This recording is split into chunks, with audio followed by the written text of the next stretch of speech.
2024 के चुनाव से पहले देश की महिलाओं को बेवकूफ बनाने का प्रयास किया जा रहा है। ये बिल एक सरासर ढोंग है, महिलाओं को बेवकूफ बनाने का तरीका है। और मैं प्रधानमंत्री नरेंद्र मोदी जी को बता दूं कि महिलाएं बहुत समझदार होती हैं। के माध्यम से खबर मिली कि देश की संसद के सामने महिला आरक्षण बिल आने वाला है, कि कैबिनेट ने उसको पास कर दिया है और देश की संसद में, देश की विधानसभाओं में महिलाओं को 1/3 आरक्षण मिलेगा। आम आदमी पार्टी ने इस बिल का स्वागत किया।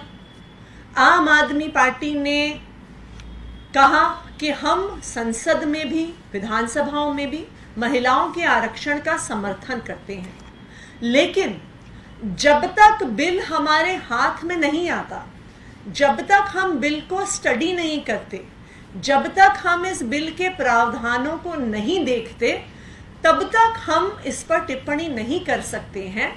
क्योंकि जैसे अंग्रेजी में कहते हैं कि the devil lies in the detail, कि किस प्रकार से बिल का ड्राफ्ट बना हुआ है, उसी आधार पर इसका महिला आरक्षण का एक्चुअली इम्प्लीमेंटेशन होगा। कुछ समय पहले ये जो बिल है, कॉन्स्टिट्यूशनल अमेंडमेंट बिल, ये 128th constitutional amendment bill public domain में आया। इस बिल को केयरफुली देखने के बाद जब इसको क्लॉज बाय क्लॉज हमने पढ़ा, तो फिर ये समझ में आया कि ये महिला आरक्षण बिल नहीं है, ये 2024 के चुनाव से पहले महिला बेवकूफ बनाओ बिल है।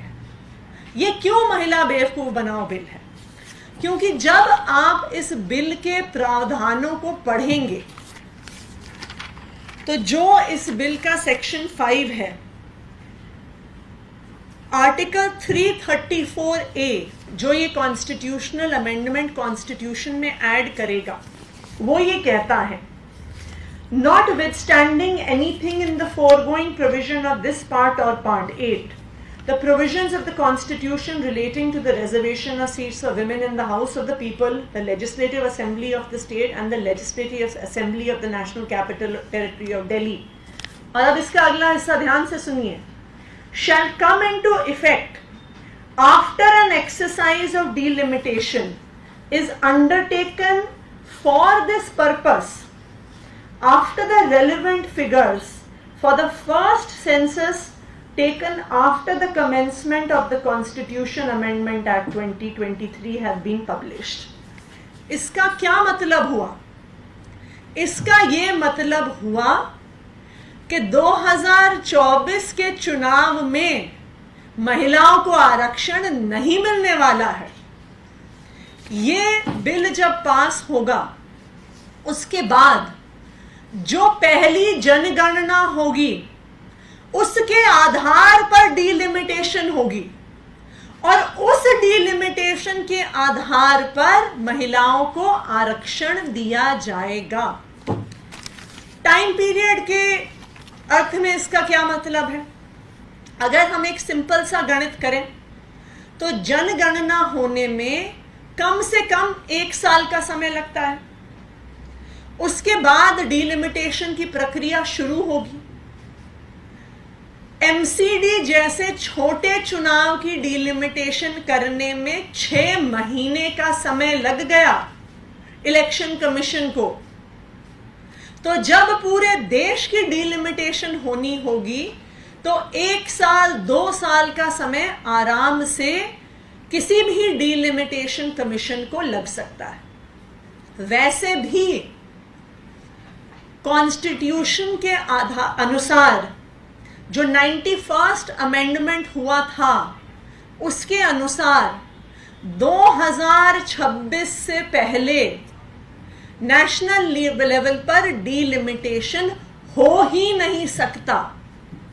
इसका मतलब कि जिस महिला आरक्षण बिल का इतना ढिंढोरा पीटा जा रहा है, उसका जल्द से जल्द इंप्लीमेंटेशन अगर होगा तो 2027 या 2028 में होगा, ये 2024 में होने वाला नहीं है।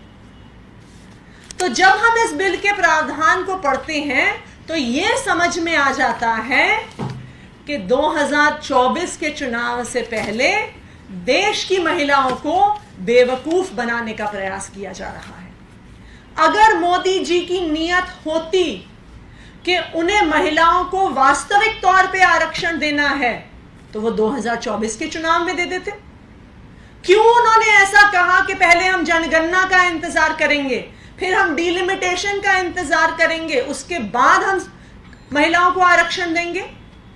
वो आज जितनी सीटें हैं, जो अभी 543 सीट्स हैं, उसमें 1/3 आरक्षण क्यों नहीं दे सकते हैं? ये सिर्फ और सिर्फ तरीका है महिलाओं को बेवकूफ बनाने का। इसलिए इस बिल का नाम होना चाहिए महिला बेवकूफ बनाओ बिल। और ये बहुत ऑब्वियस सी बात है, भारतीय जनता पार्टी को, प्रधानमंत्री नरेंद्र मोदी जी को महिलाओं की वेलबींग में कोई इंटरेस्ट नहीं है। भारतीय जनता पार्टी वही बृजभूषण की पार्टी है। भारतीय जनता पार्टी महिला विरोधी पार्टी है। लेकिन क्योंकि अब लोकसभा का चुनाव आ रहा है और इनको वोट मांगने जाना है, इसलिए महिलाओं को बेवकूफ बनाने का प्रयास किया जा रहा है। हमारी भारतीय जनता पार्टी से, प्रधानमंत्री नरेंद्र मोदी जी से ये मांग है कि ये जो बिल संसद में पेश किया जा रहा है, इस बिल में संशोधन किया जाए, डिलिमिटेशन का, सेंसस का इंतजार ना किया जाए।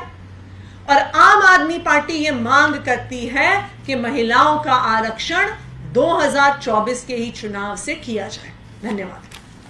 सबसे अहम सवाल ये है कि फिलहाल संसद में क्या आम आदमी पार्टी इस बिल का समर्थन करेगी या विरोध करेगी? सबसे अहम सवाल है कि इस बिल से 2024 में क्या महिलाओं को आरक्षण मिलने वाला है कि नहीं, और अगर नहीं मिलने वाला तो फिर तो ये महिलाओं को बेवकूफ बनाने का एक तरीका है।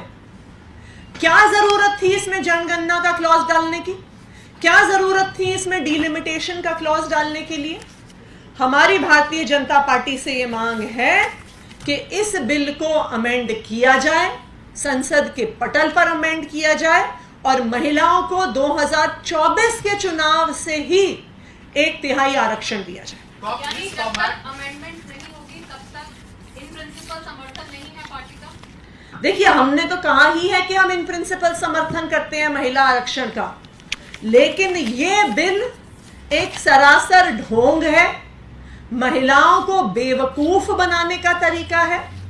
और मैं प्रधानमंत्री नरेंद्र मोदी जी को बता दूं कि महिलाएं बहुत समझदार होती हैं और वो आपके इस पैंतरे से बेवकूफ बनने वाली नहीं है। देश की महिलाओं को पता है कि पिछले 10 साल में कितनी महंगाई हुई है। देश की महिलाओं को पता है कि घर चलाना कितना मुश्किल हुआ है। उन्हें पता है सिलेंडर का दाम कितना है, आटे का दाम कितना है, दाल का दाम कितना है, टमाटर का दाम कितना है। आप उन्हें ये पता नहीं कितने साल बाद आने वाले आरक्षण से उनको बहका नहीं सकते, फुसला नहीं सकते।